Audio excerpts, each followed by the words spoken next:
we do have the live picture, Spanish Forks, where this suspect, Tyler Robinson, did appear inside of that court via virtual webinar, and we know the next hearing going to be taking place on September the 29th.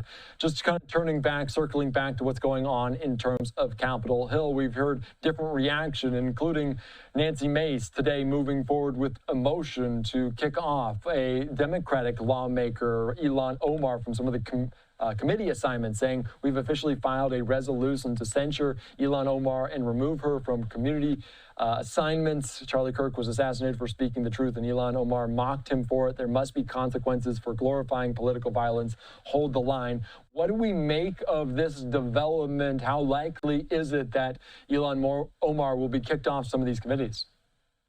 I don't think it's a surprising development, especially regarding Representative Ilhan Omar. I mean, we've seen different conservative members kind of try to censure her in the past for some of her previous comments, so it's not surprising to me that they're going after her directly. And I don't know if this will pass or not. I believe that censure remarks like this only require a simple majority in the House. So there is a very real chance that she could be censured and kicked off some of the committees if all the Republicans fall in line. And we've seen Republican leadership in particular really go against people who are going after Kirk or have had negative comments about Kirk following his death. So it wouldn't be surprising to me at all if we see a lot of Republicans join on that effort from Nancy Mace and if it passes. And I want to ask you, because obviously saying that these are some of the vile comments, what specifically is Nancy Mace clinging to? What did Ilhan Omar say that potentially is putting this in jeopardy to be kicked off a committee?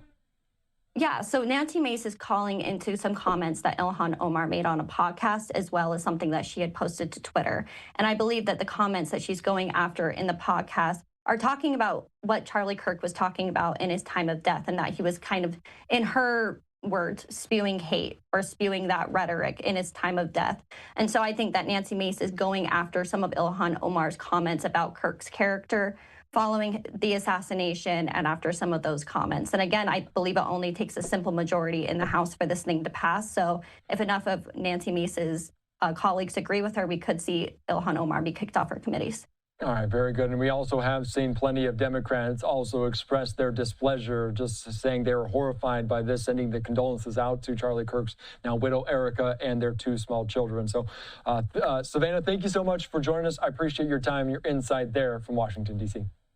Thanks for having me. All right, thank you so much. All right, great conversation as always. And we are hearing a response from the representative from Minnesota, Ilhan Omar, talking about this. As she said on social media, fun fact, Nancy Mace is trying to censure me over comments I never said. Her resolution does not contain a single quote from me because she couldn't find any. Unlike her, I have routinely condemned political violence.